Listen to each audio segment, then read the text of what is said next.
Hey guys. So this week for Sunday school, we're going to kind of continue this thought we have on like apologetics. And this week we're going to look at again the kind of the same idea we looked at last week about kind of how can I trust Christianity.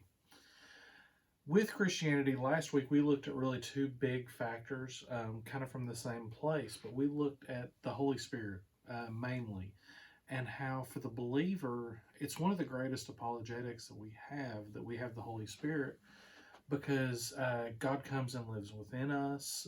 Not just He comes and lives within us, but He guides us. He's active in our lives constantly. There's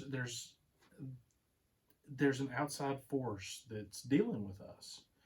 So as a believer, we can see that outside force is dealing with us and it's helping us. It's working through us, and it helps us to see that God and Christianity can be trusted.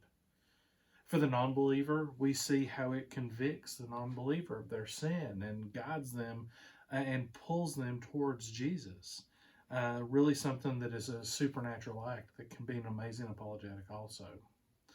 This week I want to look at a kind of a different topic, and I'm not going to be really long today. But this week I want to look at this idea of fulfilled prophecy and how that is one of the best apologetics that there is. Now, throughout the entire Bible, especially in the Old Testament, there are huge sections of prophecy. Books and authors that wrote down things that would happen in 5 years, and a couple of years, or in hundreds of years. And throughout the entire Bible, we see all these things come true, and they're just supernaturally and amazingly accurate. Now, some of the stuff that we're going to look at in the upcoming weeks as we start to look at Jesus and some things surrounding him, they come from this idea of the Old Testament apologetics. But today I want to focus on just a couple of the different prophecies that come from one empire, one city, kind of, and how unbelievably accurate the Bible is regarding it. And it just increases my faith when I think about how that the Bible has called these things so many years ahead of time that it can be trusted then, and it can be trusted in all these other aspects too. So we're going to look at some of the things that are said about this nation called Babylon. Now, when you think about Babylon, if you've read the Bible much, you know that they are this empire, and that they actually conquer Israel and capture and take the majority of the inhabitants of Israel away, and it's called the captivity. Now, there are some things that are said about Babylon and prophecy that are just remarkable. One of the things, and one of the very first things I want to look at, is in Jeremiah 25, verses 11 and 12. Jeremiah 25, verses 11 and 12. He says, and he writes down, he says, "And this whole land shall be a desolation and an astonishment. And these nations shall serve the king of Babylon 70 years. And it shall come to pass when 70 years are accomplished that I will punish the king of Babylon, and that nation saith the Lord, for their iniquity in the land of the Chaldeans, and will make it perpetual desolation." So Jeremiah, he didn't talk about this a couple years out from the end. He didn't sit there and look at his calendar and strike up and say, "Okay, it's been almost enough years. It's been almost enough time. I'm going to write this down now." This prophecy was written down 20 years before Israel was even conquered and taken into captivity. So Jeremiah not only called 20 years in advance, he said, all right, this is going to happen. He named the nation that was going to come in and take them. He called the time frame that Israel would be gone, not just that they were taken, but they were going to be taken for 70 years. Then he actually said that they were going to be freed, and then Babylon was going to suffer after that 70-year time period. So now, if I came to you and I told you something that was going to happen tomorrow, just verbatim, I just nailed everything that was going to happen, you would listen to what I was saying. And here we have in the Bible somebody 90 years before Israel's let go, calling the entire situation. That's one of the reasons that we can trust what this Bible says. And see, it wasn't just Jeremiah that wrote these things.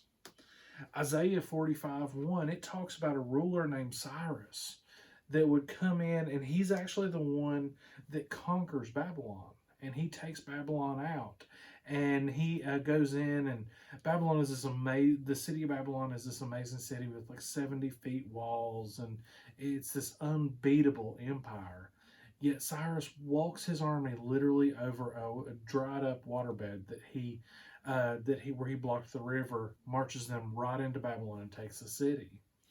Isaiah, he calls this in Isaiah 45:1, and he says that this is going to happen, that Cyrus is going to come in and do this. And that sounds impressive from the very start. But what makes this even more impressive is that this is about 200 years before Cyrus is even born. He names him by name and says, this man named Cyrus is going to come in and he's going to take Babylon. And it even says that across a dry waterbed, he's going to walk his armies. It's unbelievable prophecy that he calls on this. In Isaiah 13:9, he says again that Babylon would be permanently and completely overthrown. Again, this is 200 years before it ever happens, when Babylon is an unbelievable empire that is the power in the entire world. And kind of the last one I want to look at on this, just this kind of an oh wow moment when you're looking at like prophecy and what it's doing and what it's talking about. In Isaiah 14:23, hundreds of years before this happens to Babylon, he says that it is going to be reduced to swampland. And it's going to basically just become a swamp or a bog, and it's going to be just destroyed. And it's not even going to even exist anymore.